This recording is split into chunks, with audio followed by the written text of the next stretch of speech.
In today's video, I'm going to teach you how to manage access for your Canva designs.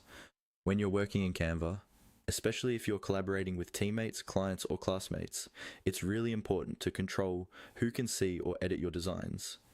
Maybe you only want people to view your work, or maybe you need someone to be able to make changes. Managing access properly helps you stay organized, protect your work, and avoid accidental edits. Let's walk through how to do this, step by step, in a simple and clear way.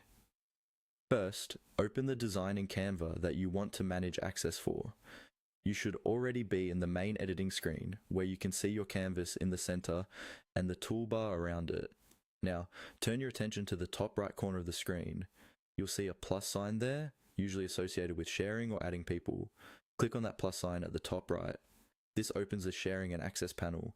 This is where Canva lets you control who can interact with your design and in what way.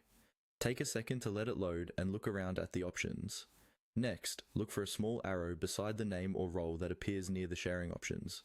This might be next to something like the current access level, such as anyone with the link or specific people who have been invited. The small arrow is usually a drop-down indicator that tells you there are more settings you can adjust. Click on that small arrow. When you do, Canva will display a menu of access options. Here, you'll typically see choices like Can View, Can Comment, or Can Edit, depending on your account and sharing settings. This is where you decide how much control others should have over your design. Now, change the access to the level that fits your needs. If you only want someone to preview your design, choose a view-only option. If you're collaborating and want them to be able to make changes, choose an edit option.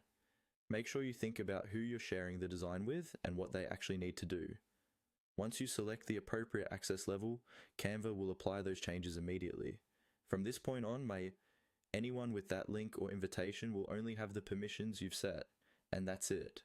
By clicking the plus sign, using the small arrow beside the name, and adjusting the access settings,